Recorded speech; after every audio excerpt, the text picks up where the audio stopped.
Hello and welcome back to another video, and today we're here for the third round of the European Superbike League on GP bikes. For this round we are here at probably one of the most prestigious circuits in all of motorsport, the TT circuit Assen. Now, like I said in the previous round, there's actually going to be some slightly harsher penalties coming in from this round. Track limits violations, so if you keep going on the green you will receive a penalty. And also, there should be some harsher penalties for collisions as well. So, we'll probably see that crop up a couple of times throughout the video.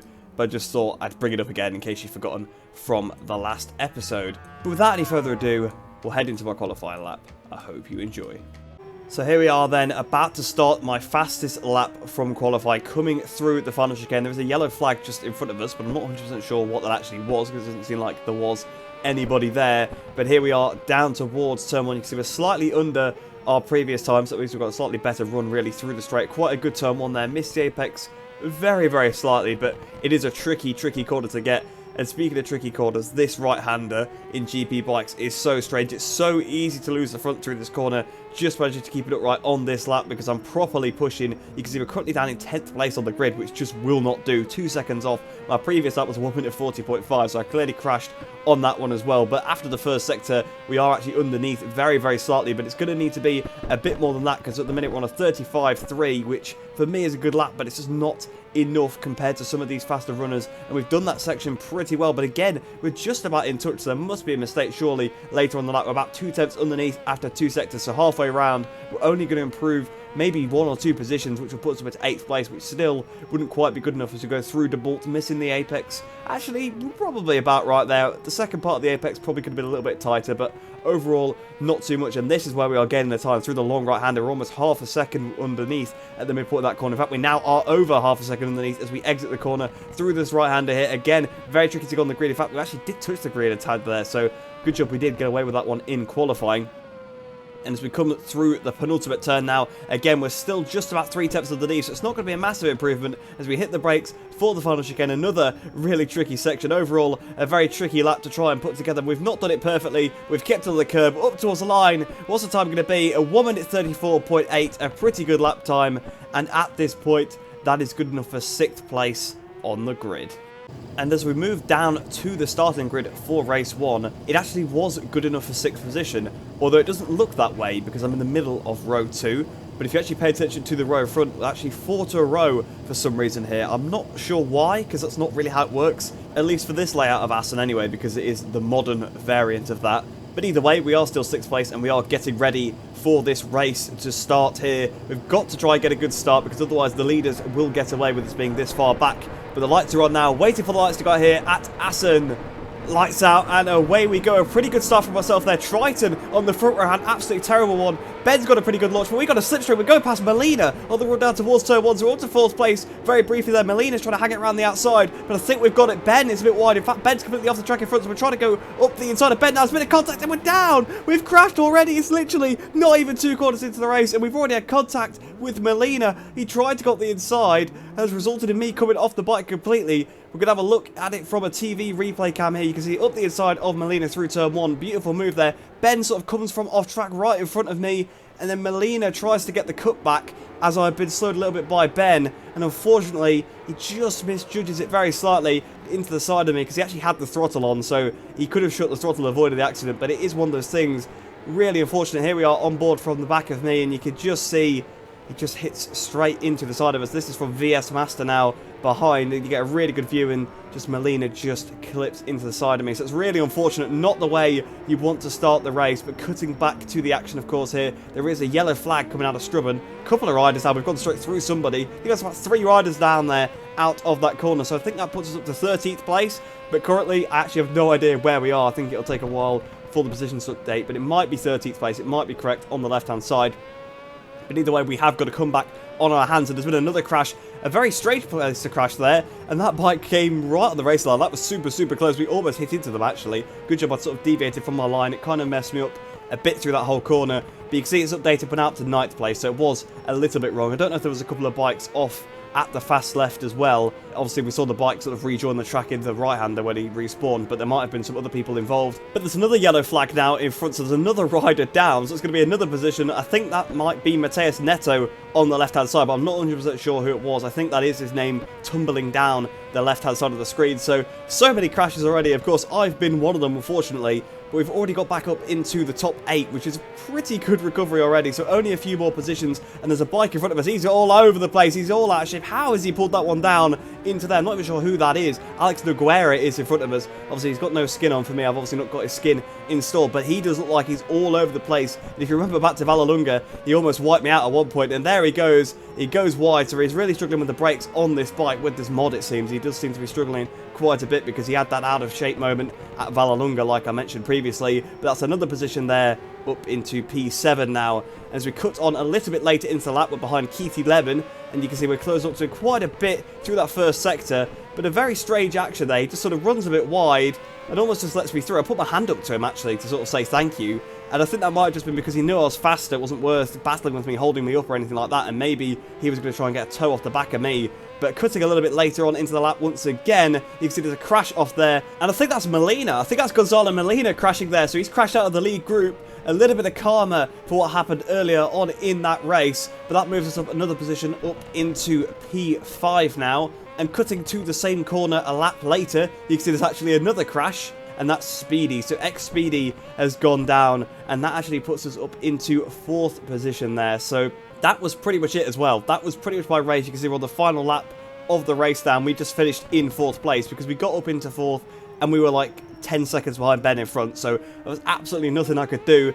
But overall, after a crash, you can see I raised my hand. I'll absolutely take a 4th position, a well-earned 4th place, because honestly, pace-wise, I had nothing for the top 3 anyway, even if I hadn't been knocked off. So I probably wasn't going to get much better than 4th anyway. So even with the crash, I think pretty good result, to be fair. So if we actually look at the final standings, you can see Nerb won the race in a pretty commanding fashion, 6.2 seconds ahead of Dill in 2nd position. Benjamin ended up in 3rd place, 10 seconds off the win. Of course, I finished in 4th with VS Master, a long, long way behind. You can see 20 seconds almost behind. There was absolute carnage throughout the race, so many crashes. Everything was, it was a crazy race. You saw the amount of people that crashed as we got back past them. I actually didn't make a single overtake to get back up into 4th from the back of the grid. Gonzalo Molina ended up in 6th position, although he did actually get a penalty for the collision. I don't think I actually lost him anything. As you can see, he was actually a couple of tenths ahead of Matheus Neto, but fair enough, he got a penalty. I wouldn't have been overly angry if he hadn't, because it was a first lap thing, but I think it's good that he did get a penalty, because he didn't mean to do it, but, you know, it does show that it's not acceptable, obviously, to knock somebody else off, even if it is a first lap. Matheus Neto ended up in 7th place, Speedy in 8th place, 9th for Keithy Lemon, and 10th for John Ninja at his home race. So, of course, like I said, not the ideal first race, but honestly, I don't think I was going to get any higher than 4th anyway, even on just raw pace, because I was struggling a lot at this circuit, it must be said. I really, really was. So, to get 4th, it actually wasn't too bad, but I'm hoping going into the second race, if we get a good start like we did in the first one and don't get knocked off this time, we actually might be able to go the leaders, and, well, you never know what might happen there. So here we are then, down on the grid for race number 2, and you might notice they're actually in 5th place on the grid this time, and that's because Triton, who was on the front row in 4th place, left after the first race, so I moved up an extra position, and so did everybody else behind. And actually, also, whilst we're talking about people being missing, it's worth mentioning that Benjamin, unfortunately, wasn't able to be in the second race because his game crashed between the 2 races, so that was super unfortunate for him, because he's super, super quick. But the lights are slowly coming on. They are now all on, waiting for the lights to go out here at Assen for race 2. Lights out, and away we go. And it's a jump start, a massive jump start from Javiliyors. Saw it on the left-hand side, but what is that? He's come from miles back to lead the race. If we ever take Nerb on the run down towards turn 1, Nerb back on the brakes right the outside. Javiliyors blows the first corner. He went in way too hot on the curb on the inside. Molina gets through. We're trying to get through as well. Dill goes through at the inside of Javiliyors. We got the inside of Javiliyors. To be fair, he kind of got on the way to that second part of it. But to start with, he was actually battling along with us. But a pretty good start from ourselves up to 3rd place. Of course, a couple of people missing in front. And of course, Javiliyors getting that jump start. But we've actually managed to jump Nerb this time. The fastest guy in the league by a fair way, I think it's fair to say. And we've got the slipstream now on our teammate Dill as well. But I do think a little bit better of it. It's not worth go for it into that right-hander. It would have been a really risky move, especially since we're in such a good position this early on in the race. But Dill in front does go a little bit wide as we go towards the left-hand side, but there's contact, and oh no, myself and Nerb are both down. 2 races in a row with lap 1 contact. I cannot believe it. What is our luck? That is absolutely terrible. And we're going to look at it here from a TV replay. You can actually see Nerb was on our inside. We had no idea. You couldn't see him from my camera. And as I came across the track to the normal racing line, I was taking the same line as Dill in front of me. Nerb was just there and I collided. He was turning right as I was sort of moving left. And we just met in the middle. It's just unfortunate, really. It's a bit of a racing accident. You can see from the onboard of Dill, we've just watched it. We're now watching it in slow motion. We just both moved towards each other on different lines. Nerb, obviously, as the aggressor, could have rolled out of that, but ultimately I was the one coming across the track most, so I could be also labelled a little bit of fault there. And I think that's just overall a racing incident, but do let me know. There's been somebody crashing there. I think that's Mateus Neto again, so unfortunate for Mateus Neto. That's twice in these races where I've remounted, I've overtaken him as he's crashed. But we are now, once again, on another comeback. But like I said, let me know who you think was at fault for that crash. I think personally it was a racing incident. I don't think really anybody could have, obviously we both maybe could have done things slightly differently. Now of course I couldn't see Nerb, whereas perhaps he could see me, but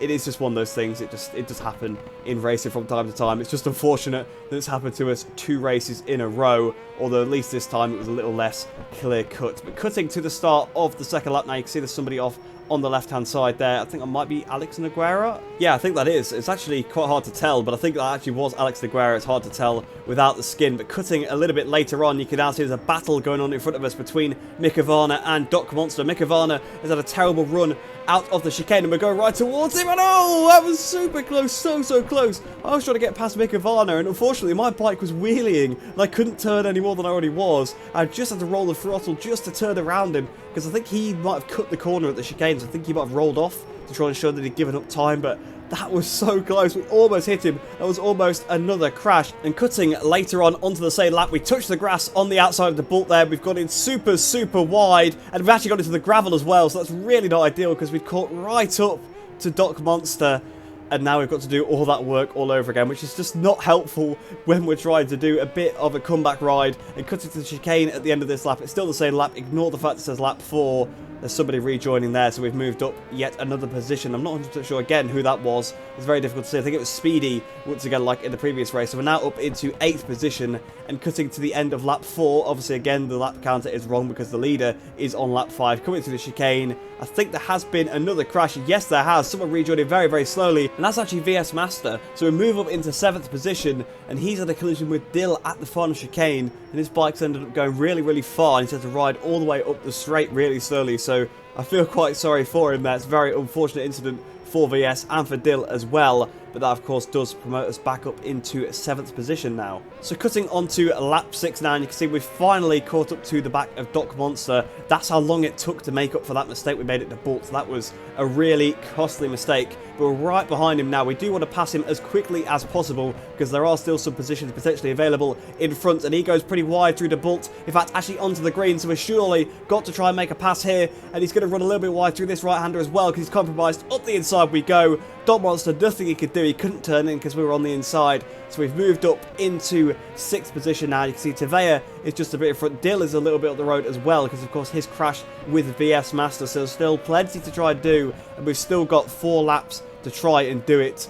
But you can see starting at the 7th lap of the race now, then what is the gap? It's around about 3 seconds to Tavea as we break for turn 1, and we've been smashed on the back. We've been smashed by Doc Monster. We've been taken out again 3 times now. Well, one of them was probably a racing incident, but even still, 3 crashes from the 2 races here at Assen. It has been an absolute disaster. So as we cut to the TV replay cam of myself and Doc Monster, you can see we're just braking normally into turn 1. Unfortunately, Doc gets it all out of shape and nothing he could really do. Perhaps he could have tried to dive to the left a little bit more to avoid it, but it is one of those things. It's one of the worst things where you're just out of control of the braking zone and you can see yourself close up to somebody in front. It is the worst feeling in the world. And here we are from onboard Doc Monster's point of view after watching it from onboard myself. You can see the bikes are sliding, and yeah, he just couldn't avoid me. And to be fair, I've raced Doc Monster loads of times online. He's a completely fair and clean rider. I've never had any issues with him. It's just an unfortunate incident. But you can see cutting onto lap number 9 now, the penultimate lap of the race. Doc actually pulls over to the right side, to be fair, lets us back through, so he sort of let me catch up to the back of him and then just let me through, so fair play. I raised my hand to say thank you. It doesn't really obviously give me those points back that I've lost, but it was at least a nice and respectful thing to do. But cutting further on to lap 9, you can see emerging from the gravel, it is Keithy Lemon right in front of us, so we've now got a bit of a rabbit to chase. It's probably a lot to ask to try and catch him on this last lap, but you can see starting the final lap, we have closed up to him a little bit even more, and there's actually a lapped rider in front that's rejoined the circuit in a really unoptimal position. To be fair, he did do the hard reset, so he didn't really have control about where he respawned, but even still, that has allowed us to catch right up to the back of Keithy Lemon now. So what looked like it was going to be a difficult task to catch him, we have completed. So we've now got just under a lap to try and pass him. But you can see there's more yellow flags. There's more lapped riders. There's quite a few riders that we're going to have to dispatch up on this lap. One of them being Javiliyors, the guy that jumped the start, if you do remember. So that's probably why he's a lap down, because he had to serve his ride through penalty. So fair enough. He did at least serve his penalty. But we're right on the back of Keithy Lemon now. And as you can see, we made a big mistake coming out of Strubben. And that's because I was actually watching the lap riders up the road, because I didn't know what they were going to do. I was really nervous of them. Obviously, I knew they might be able to knock me off. And you can see, going through as the yellow flag, Javiliyors' bike's in the middle of the track. I've dived to the inside. I actually took the decision to leave the circuit just to avoid his bike. And there's another back marker in front of us as well. And he sat right on the apex, Adrian Serro. He's trying to let us through, to be fair. He's got his hand up. But I really needed to put my bike there. I got on the grass as well because I've been flustered by it. And you can see that has cost us any chance of beating Keithy Lemon as we go through the final chicane. You can see he's still got enough of a gap. One more lap, I think we probably could have done him, but fair enough, he managed to hold us off there, and he did lose a lot of time from the first lap rider, so I suppose it does end up being balanced. So we'll move on to the final standings now, and ignore what you saw on the left-hand side because they weren't correct to the little Max HUD thing. There was penalties applied, there was also some other little issues, so I will quickly explain those as I run through the order. But Gonzalo Molina dominated the race. Really, he got away after that first lap. You saw him take the lead. Obviously, we saw him take the lead at turn 1, and that was it for him, basically, because there was just so many incidents behind. Myself and Nerb, Dill, and VS Master just gave him an easy lead, and he just managed to stay consistent and dominate the race. So fair play to Gonzalo Molina there. Dill ended up in second place, but actually on track it was OG Sleepy that ended up in second position, but he got quite a few penalties for track limits, so he actually got demoted down to fourth place. Nerb ended up in third position. He actually got put a lap down by the game after the first lap incident. I guess he must have missed a checkpoint when we went flying through the air. That was then corrected by the race organisers at the end, so that actually promotes him up to third position. He finished fourth on the road, was technically a lap down, and then got reinstated his lap, but then got moved ahead of OG Sleepy because he got a penalty, so it's a little bit confusing, so that's why I said I'd explain it. Tavea ended up in 5th position, VS Master in 6th place, Speedy in 7th. I think he was another rider that had a penalty for track limits. I think he lost a couple of positions from that as well. Keithy Lemon, of course, ended up just in front of us. In fact, actually, yes, Speedy definitely did have a penalty because he was only 4 tenths in front of Keithy, judging by the times, and he definitely wasn't. So we actually, if we hadn't got held up by those back markers, we might have been able to get 7th place there, but you know, these things do happen. And in 10th place, we actually have Mateus Neto because Doc Monster got a few penalties. I think they're actually all for track limits. I don't think he actually got a penalty for the collision, but even still, he got some penalties, so Mateus Neto ended up in 10th instead. And moving on to the Riders' Championship to see what this crazy round has done to the championship, and honestly, not a lot to the top 2. Dill continues to lead, now 10 points ahead of Nerb, and he was actually 11 going into this round ahead, so there's only 1 point difference there. After his win in the second race, Gonzalo Molina moves up to 3rd position. Of course, I didn't score that many points in that race, unfortunately, so I actually dropped down to 4th place, but there's only 5 points in it between us, so there's still 2 rounds to go, so we are definitely able to try and fight for that position still. Unfortunately for Benjamin, like I said at the start of the race, he wasn't able to do the race because his game crashed between the 2 races and he couldn't get back in time, so he didn't score any points, so he drops out of that fight a little bit, but stays in 5th place. Keithy Lemon is 6th, VS Master is 7th place, Tavea now in 8th place, Mateus Neto in 9th, and Adrian Serro rounds out the top 10. But I don't really have a lot to say after that round. You guys saw it. It was absolutely chaotic. I am just kind of looking forward now to the next round in the Slovakia ring, which is a completely new track for me. It does seem like a bit of a strange one, so I guess we'll have to see how we get on. But surely it's got to be better. As long as we don't get taken out, it's going to be a slight improvement on the results front, hopefully. Like I said earlier on in the video, let me know who you think was at fault for the nerve crash. If you do think it was me, let me know. I'm not going to be offended. I think it's a racing incident personally, but everyone has their own opinion, so it'd be great to hear what you guys think in the comments. But I hope you guys did enjoy that one. I hope you look forward to the next round at the Slovakia ring. Hope you enjoy the rest of your day, Hope you'll stay safe, and I shall see you in the next one.